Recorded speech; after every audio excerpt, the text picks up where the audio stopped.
Tsemono tena rozao na tsewanilana hoe tsy kivero ny tenako fa ny andro iray tsy maintsy ho tafidindray any ariny asa ino loatre raha tsy natako anao malahelo zao arô raha malalako asa ino loatre raha tsy natako anao malahelo zao arô raha malalako na ino na idone na ino na iandrara tsy maintsy ho zakaiko angae fanjarako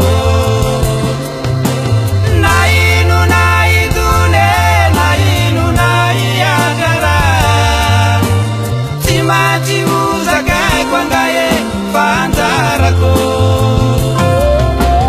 kaleko iza mangina miorikao angae tomany zao arô tsy mafoe kaleko iza mangina miorikao angae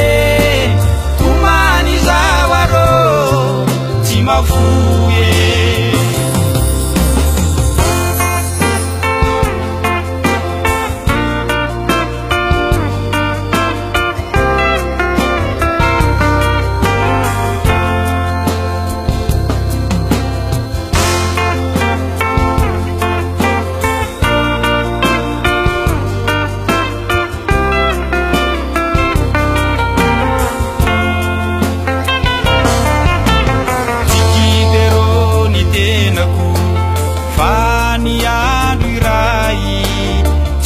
tsy ho tafidindray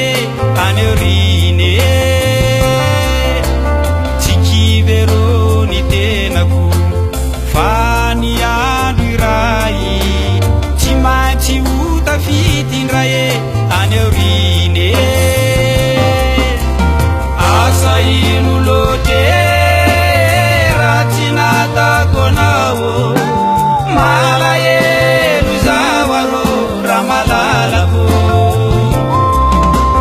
asa ino loatre raha tsy natako anao malahelo zao arô raha malalako na ino na idone na ino na iandrara tsy maintsy ho zakaiko angae fanjarako na ino na idone na ino na iandrara tsy maintsy ho zakaiko angae fanjarako kaleko iza mangina miorikao angae tomany zao arô tsy mafoe